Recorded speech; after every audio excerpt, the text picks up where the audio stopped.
Currently, I co-manage Infuse Ventures, which is a clean tech venture capital fund based in Ahmedabad. And we are now in the process of raising a new fund called Automotive Innovations Fund, which is the one that Prime Minister Modi announced will be housed in Ahmedabad. And unlike Infuse, which was a clean tech only fund, although we stretched the definition of clean tech quite a bit, Bharat is a much broader fund. IoT in general is one of our focus areas. So I'm going to talk a little bit about just overall IoT. But I had with probably a premonition that most of you are from IoT industry, and as a result, don't really need to know what is happening in IoT. So I focused a little bit more on how we see IoT evolving, and this is again our viewpoint. We will start investing in third or fourth quarter of this year when our fund is fully operational. We made investments in IoT from the previous fund, from Infuse, but from Bharat it will be starting September.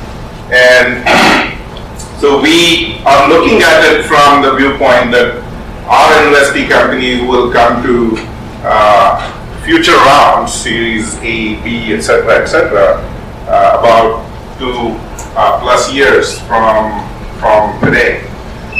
And therefore, what we are trying to do is to see where IoT is likely to be in different spheres in the next 3 to 5 year time frame.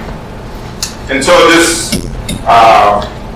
particular deck of slides is designed from that viewpoint. This is how we see it today. This is work in progress. We are still working on it, but it is kind of a snapshot of our current thinking, which is based on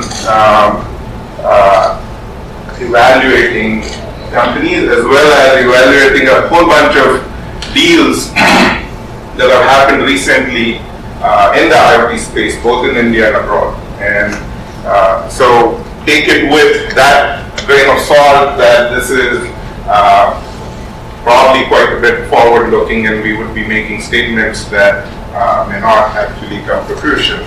As always in investment, past performance and past knowledge is no predictor of what is going to happen. So let's get started with that. All of you will know IoT is described in various ways, the entire technology stack from sensors and data acquisition, and then the whole data management, and then the cloud part, analytics, all of that. Right?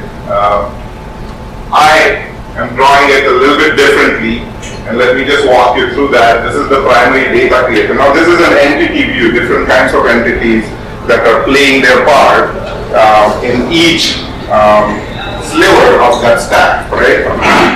So these are the entities whose data is being captured and analyzed, and insights being derived from that, and hopefully some actions, useful actions are taken over that. Now this data goes to some aggregation layer. The data is aggregated, maybe some edge processing goes to the cloud, the storage, cloud management, all of that. Some diagnostics on that as to what that data is. Analysis, basic analysis, diagnosis, all of that. You guys know that. And then this box says, well, this is what we found. And these are probably anomalies. These could be issues.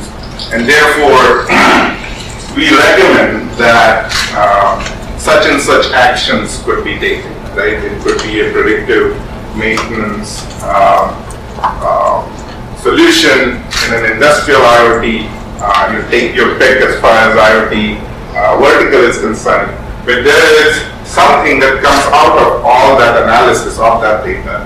And then there are entities which take that recommendation and actually build solutions on top of that that are deployable to this entity. Now, this doesn't mean that an entity, whether it's a business venture, etc., occupies only one box. There may be entities that are trying to occupy all of these boxes, right?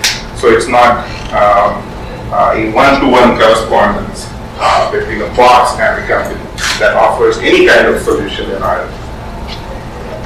Let me add a couple more boxes to it going forward. One is intelligence extraction. This is something that goes much deeper into the data that is available and will try to not only understand all the correlations between disparate sets of data, but hopefully will go much deeper than that.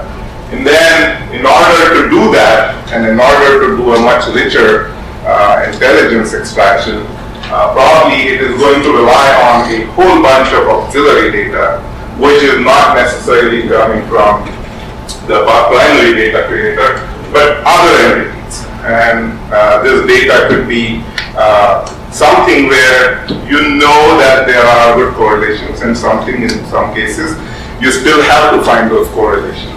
And this data is also going to be aggregated by these data aggregators, and that's how overall richer intelligence extraction, we believe, is going to come. There's no rocket science in here. Some of that is already happening, but I think that these two boxes, this is the IoT as we know it today mostly, and these two boxes I think increasingly will be added to that. With the last piece on that, the solutions that the change systems might offer may be actually targeted even at auxiliary data creators. There's no magic between a primary data creator and auxiliary data creator. In a different business case, these guys may be the primary data creators and these are auxiliary data creators. It's just that they generate different kinds of data, but those data help each other in order to derive insights from that, right? Which is just to explain why we did this way. I have a completely contrived example of a smart last mile delivery of a Flipkart type logistics company or Amazon or DTDC or whoever. And today what happens is they get a bunch of packets, and then whoever is going to deliver on a certain route gets those packages, and they decide how they are going to go delivering those on their route. Imagine there is a smarter way where there is an app and it tells the delivery guys as to what is the best way and best possible route, best possible timings to deliver packages to all the recipients that are supposed to get those packages. And so here, a whole bunch of data can be added in order to insert the smartness in it. You know, are people likely to be home at this point? At what point can they be intercepted somewhere else away from home, which comes from these auxiliary boxes, so on and so forth. So all that comes here, and then somebody actually, now this is a contrived example, remember, so somebody gives an insight and an intelligence saying, given these 20 boxes or packets that are supposed to be delivered today, this is probably the best algorithm and best routing algorithm in terms of optimized distance as well as optimized timing in order to reduce the missed delivery problem, right? You can imagine that this is a completely contrived. There are actually solutions that are trying to do this in a much better way, probably are still hampered by a whole bunch of auxiliary data that can make this much richer. Now, if this sounds like a, because it is contrived, that, why do we really do this? Is that really needed? So I actually, after I thought of this example, I went ahead and dug up some data as to whether there is a business case for that. And it seems that there is a significant market, just This data from North America, so about 1 billion packages suffer from misdelivery every year in the US alone, and about $15 per package is the redelivery attempt cost.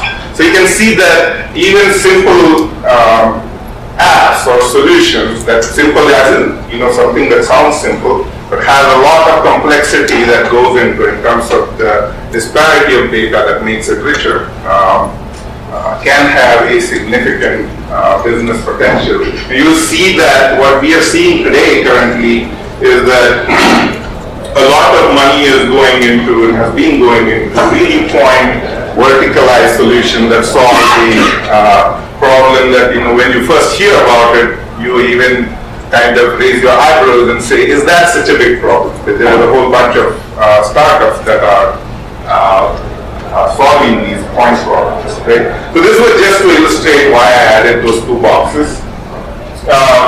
What we did was, this is again, one of those crystal ball things. It can be or maybe looked at as fluffy. We don't know whether this is actually going to pan out this way, but we are just looking at what is happening on the social front, what is happening on technological front, on business front in general, and what these trends, how these trends are going to progress in the next few years. And that's what I'm going to walk you through. So the trends that we have been looking at, which we feel are more relevant to IoT, are collaboration, which means, even things like completely illegal activity of downloading torrents is a collaboration amongst a whole bunch of people. And many of us are probably part of that collaborating group or team. So something like this is already there. It has been there for quite some time, and it's going to continue to increase. There is a do-it-yourself, do-it-with community kind of efforts, as well as, in fact, startups that we are seeing. For example, Quirky, if people know, then it is a community of hackers that, I should say more solution providers that come together on an online platform. They don't know each other and solve a business problem, develop a product, and bring it to market and actually share the goodness that comes out of that. So we believe that something like this, the DIY is more an IKEA kind of model, but DIWC is something that is going to increase. Now, at what pace, how prevalent it is, it's your guess, my guess. I think both will be right or both will be wrong.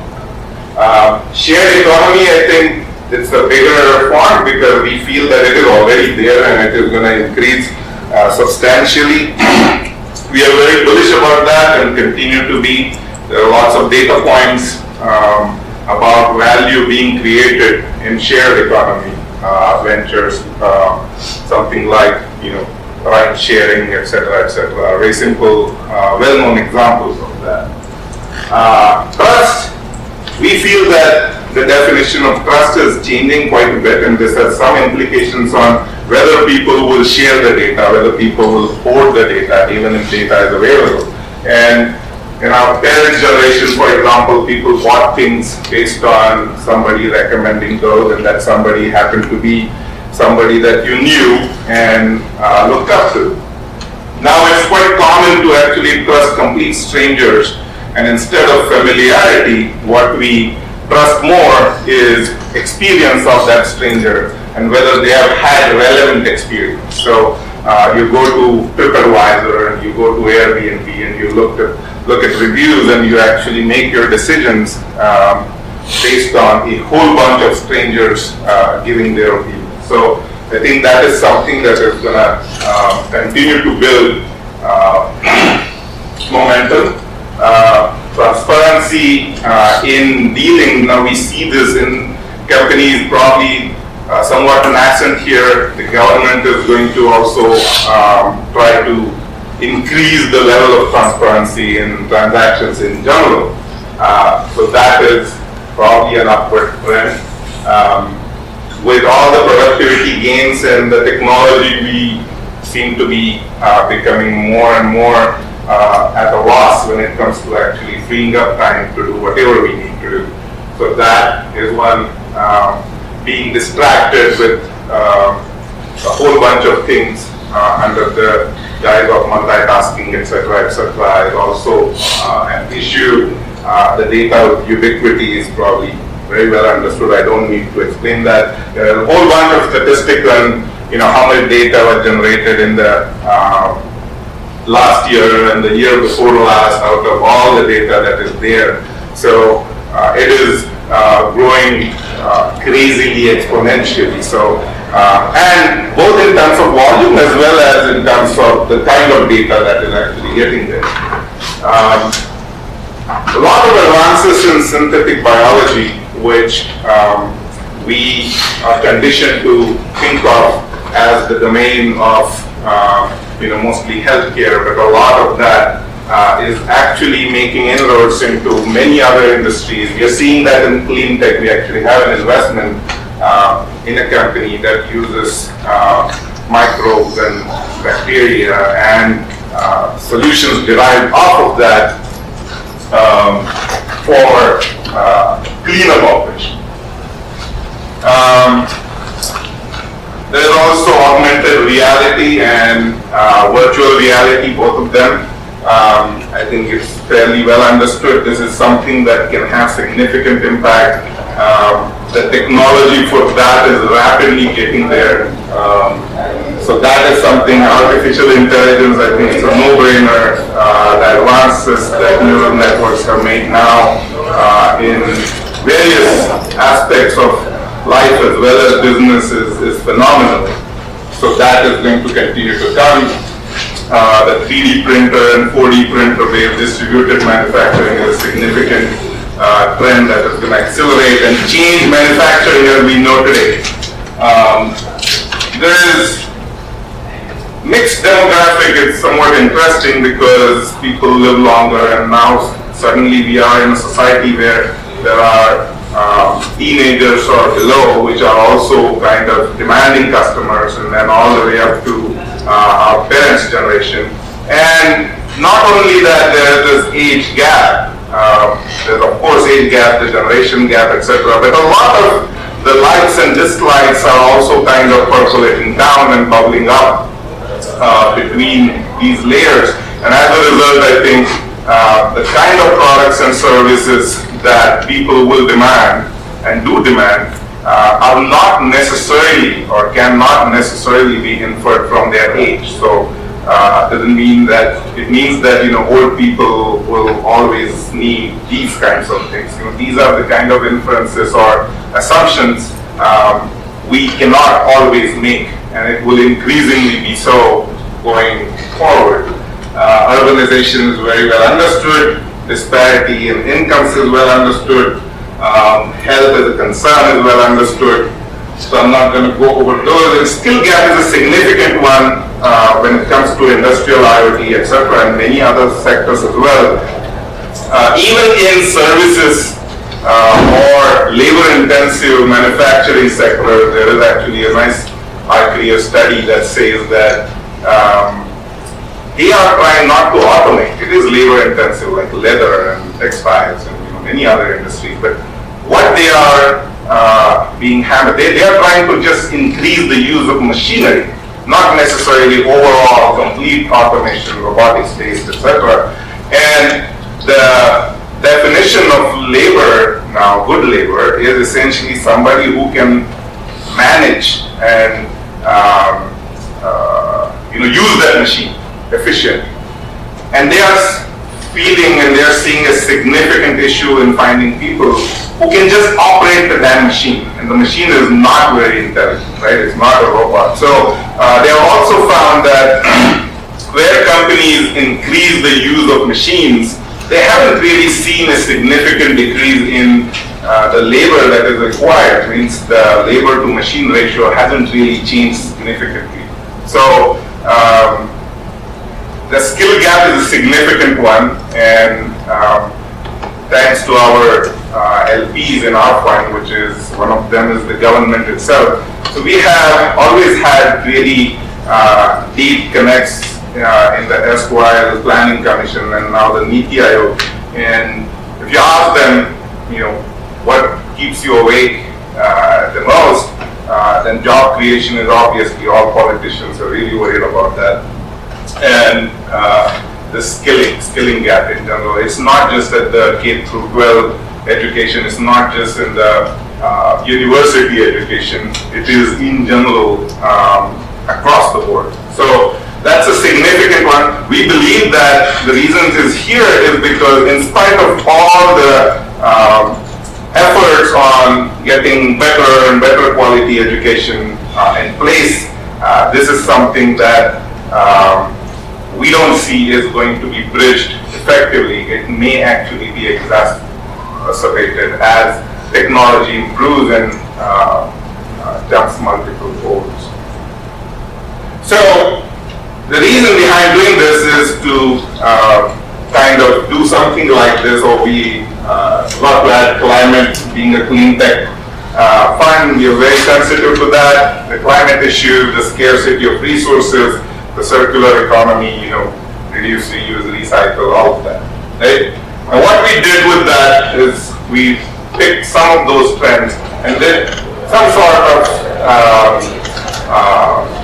mental or brainstorming, etc., to say, what do these trends mean in terms of where technology or business or society would like to go.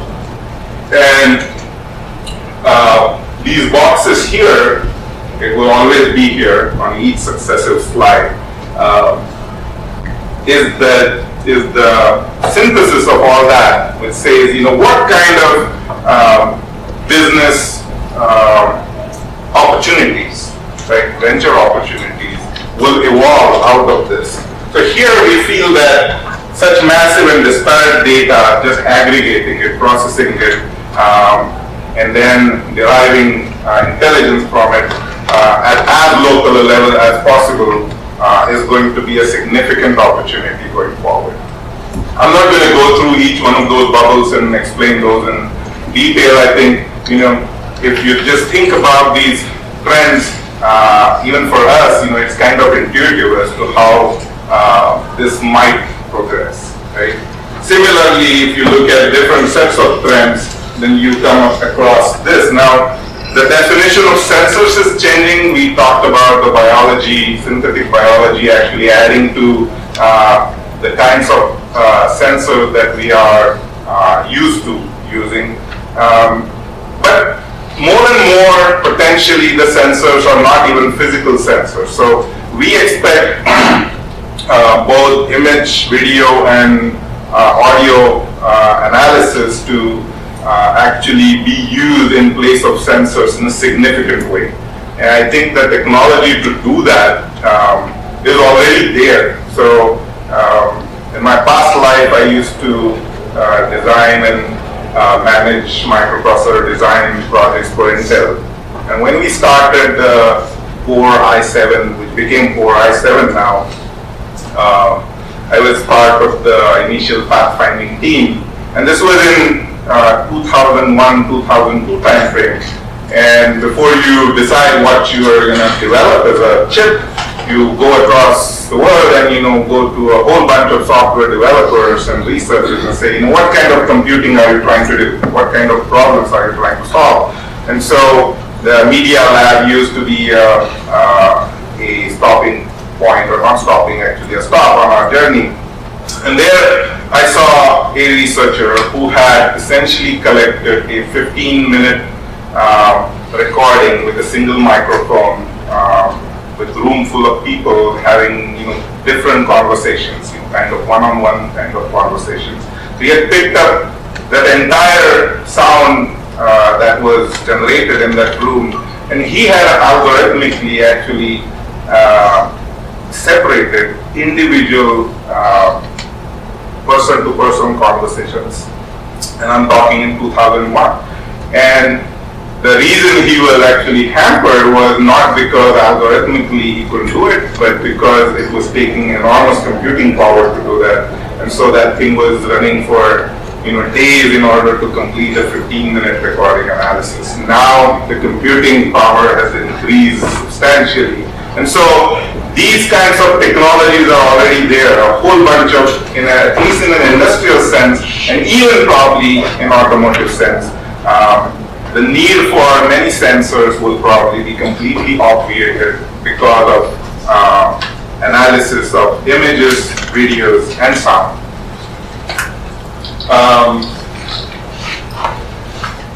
The augmented reality-based training, especially in the face of the skill gap, we believe is a substantial addition and substantial opportunity that is going to be there. And if you need to augment what is happening in real time, then there is a whole bunch of data that you need to have as to what is happening in the surrounding. And so IoT will give more and more opportunities for solutions like that. We also feel that something like pay-as-you-go. Now, this is not about technology per se, but this is completely different business model. We are already seeing insurance companies starting to talk about pay-as-you-go insurance. So, in a car, you go and pay whatever 5,000, 10,000 rupees at the start of the year to the insurance company. But going forward, it is quite possible that with the richness of the data and analysis, a whole bunch of pay-as-you-go ventures will actually be there. And not just in insurance, you can stretch your imagination a lot and say, why would government get a flat tax from you? Why wouldn't you pay tax as you go based on the usage? But all that requires significant amount of data to be collected and analyzed. I think actionable intelligence, intuitive natural man-machine interfaces, it is somewhat self-explanatory. Benchmarking and assessments, this is something that is currently almost not available. And if it is available, it is based on interviews of people. But now benchmarking and assessment against those, whether it's in an industrial setting or wherever, even at a very micro level, at a localized level, is going to be possible. And one of our portfolio companies routinely gets asked this question, how are we doing in our manufacturing plant vis-a-vis other plants that your IoT solution monitors actually, right? So there is significant opportunity in creating these benchmarks and offering assessment services. This is more in the industrial domain. DMAC is a very industrial consultant speak kind of term, and so a lot of that will actually be automated. This is what this slide is trying to say. It's anybody in a big company probably has gone through an annual exercise of doing your risk analysis, overall business risk, technology risk, so on and so forth. And it is generally a bunch of people who think they're smart, get together and think about what could go wrong, and if it went wrong, what would be the impact. Now, something like this can actually be done in a much more robust as well as intelligent way, because there is a tremendous amount of data that is available and will continue to be available. So, for example, doing business forecasting and actually simulating various business conditions, market conditions, etc., and doing your what-if analysis based on that data is a significant opportunity across the board in the industry. What else? This is an excellent one. We are already seeing this example here is a company called Roost in the US. Every US home, multiple places have these smoke detectors, and they always use a 9-volt battery. It's a pretty dumb piece of thing. This company has taken that, removed half of the battery material, same casing, everything the same, and in the space that is created has shoved in sensors as well as communication gear and so on and so forth. So next time you change your battery in your dump smoke detector and put a boost battery, and suddenly your smoke detector is completely internet connected. A whole bunch of smarts is already part of it. So dumb data, dumb devices, and smartification of those devices, especially because there are so many legacy devices, is also going to be a significant opportunity. So all these black boxes have kind of placed here in that framework at appropriate places, and therefore, and the whole exercise for us was to decide where do we want to invest, right? What kind of companies do we want to invest in? What it tells us is, this is an area, for example, which is kind of bad, and this is not where we want to invest.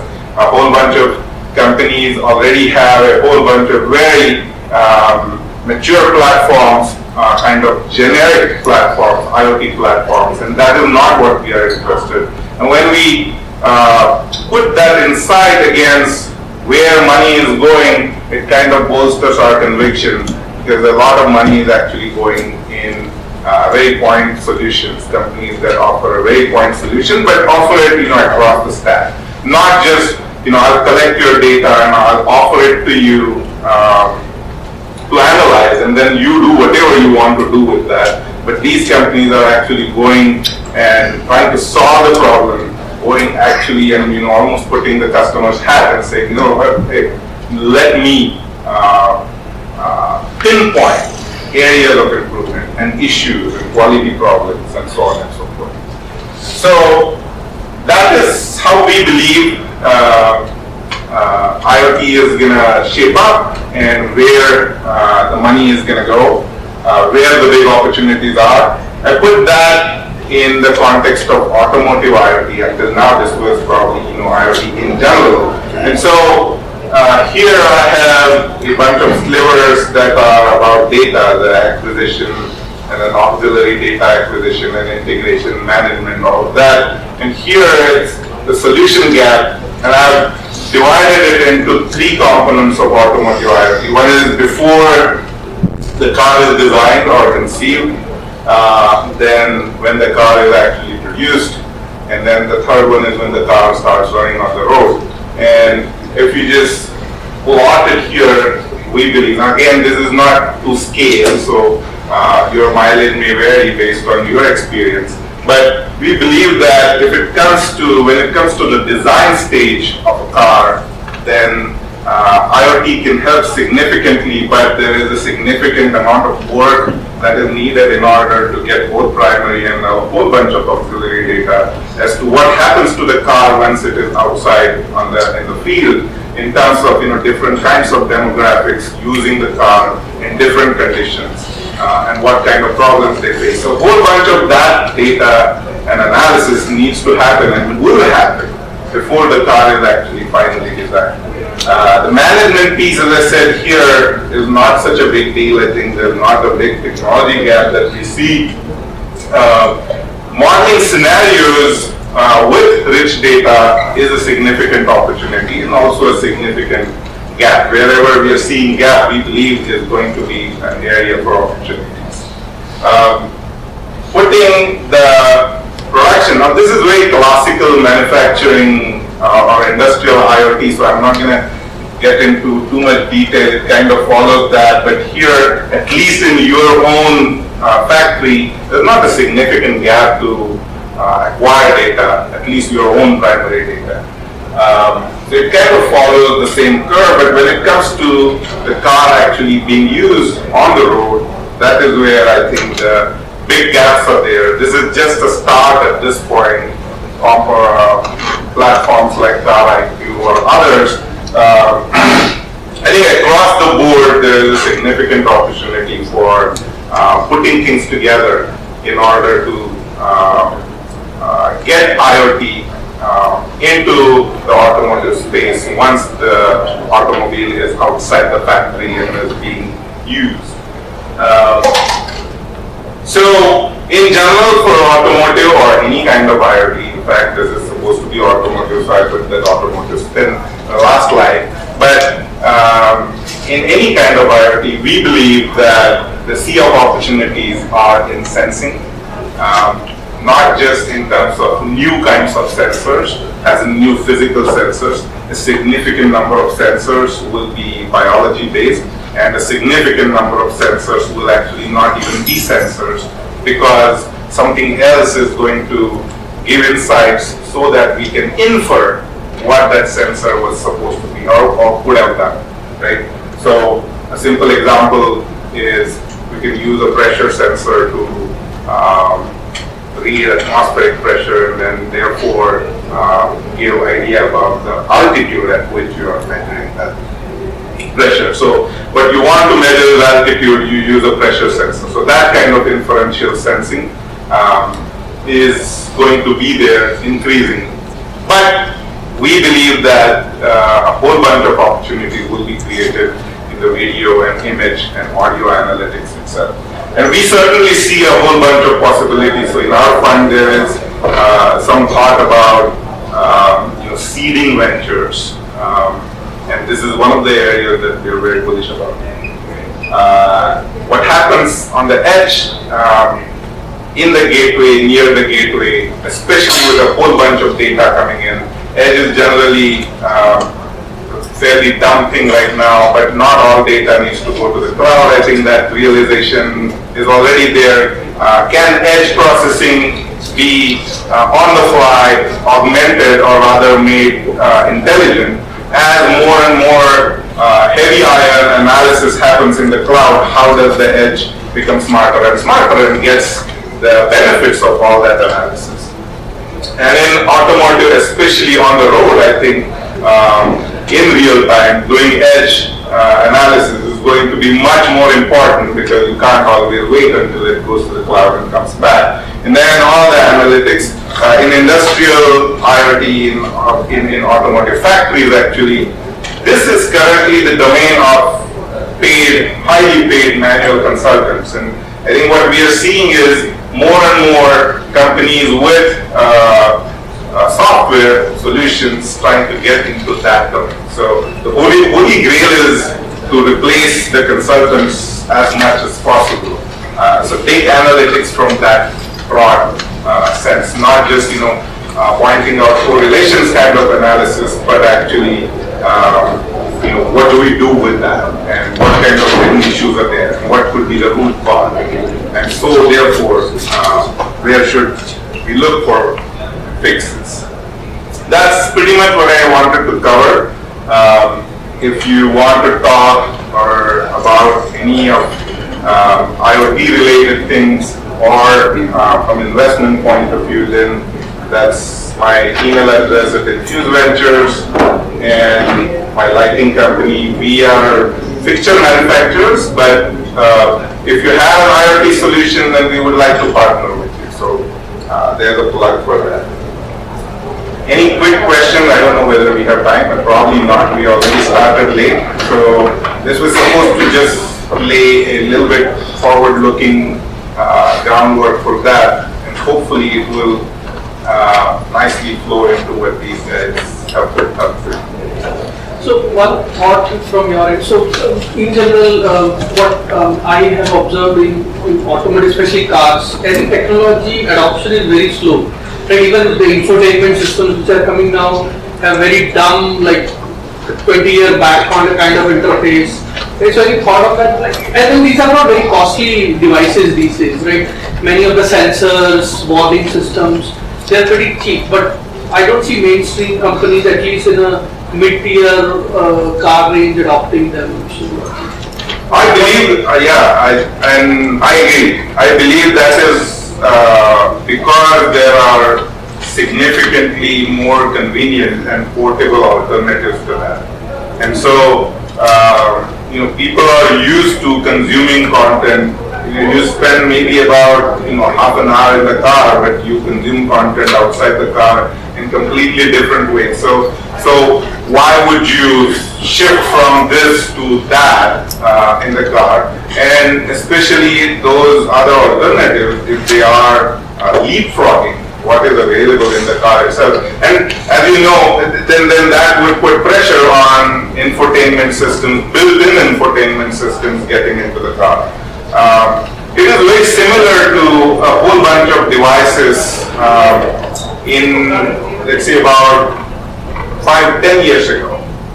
And we had a whole bunch of these conversations at Intel repeatedly at Intel Capital at that time and Intel Business Incubator, that what's the point in doing this point solution and a purpose-built device, because it is quite likely that a phone is going to just assert that functionality.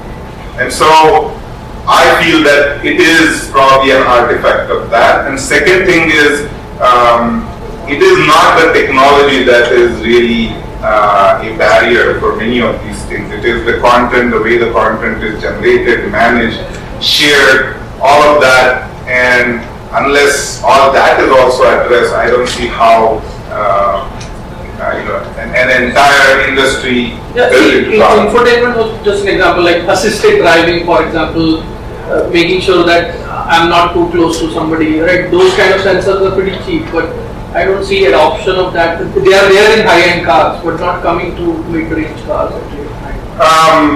So different technologies or failures of them to actually find mainstream adoption have different reasons. So here, for example, there will always be skepticism saying, quasi India mein nahi chalega, right? And then outside, where traffic is probably less chaotic, there could be issues regarding insurance, about liabilities.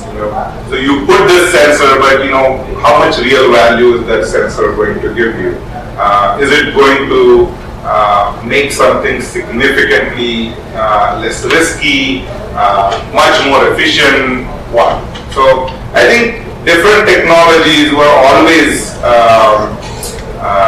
assessed over all these parameters, and they probably did not have an all-encompassing solution that addressed all of these kinds of issues. So that's just again, using two examples. There may be cases where it was just consumer apathy, but that itself is a big issue, right? If there is an apathy, you need to find out, and that apathy is probably not there because people just don't know. It's just, you thought it would be cool, but others didn't. Yeah. So you talked about basically making the dumb products smarter, right? So how do you see the market value for that idea in India? So in India, we especially are not like, okay, you buy, use it for a year and then throw out, right? So we try to reuse it, repair it. So in that scenario, do you see that it has a big value? Yeah, absolutely huge. If we had for example, now Roost is different. The example I gave you, it's not just making a dumb product and only that dumb product smarter, because they took a different approach. They took a component in the dumb product and made that smarter. So there are a whole bunch of devices that use a 9-volt battery, right? As a result, today it is a smoke detector, but tomorrow it's something else. And wherever you put this Roost 9-volt battery, there is a connectivity to the home Wi-Fi gateway and things like that. Now, different people seem to address this problem differently. We have seen these, little buttons that you would put on the refrigerator, and it actually is not part of the refrigerator. It's not even a component in the refrigerator. It's an add-on thing, but it makes the refrigerator smarter, so to say, at least as far as a few functionalities are concerned. We have seen a company in UK which has I hope it works, it is a very cool technology. So what they do is you have your electric supply comes into your home, and then there's a meter, and you have a big honking fuse, right? So they have essentially replaced that fuse with a smarter fuse that is also a fuse, but it also taps into the electric supply. And as appliances are switched on and off, there are ripples that are created. They analyze those signatures, and from that they derive intelligence such as, the AC came on at this point, right? So So that is now, do you need a smart meter anymore? No. It's a dumb meter that is perfectly fine. You just need to replace the fields. So these kinds of things we are seeing, and we are absolutely thrilled about those, because there is a significant environmental impact also. Being a clean tech fund, we do put some premium on that. So there's a significant impact if you can save a perfectly working device from the land and still make it smarter. So I feel that in India, and not just in India, anywhere else as well, this is going to be useful and will be welcome. You don't have to take a Nest kind of approach where jump your thermostat, which is perfectly fine. In my home in the US, I have all the old thermostats. My house is rented, and for 25 years now, there's nothing that has gone wrong with those. So why jump those, right? Just because you need to create a little bit smarter. But approaches like these will help.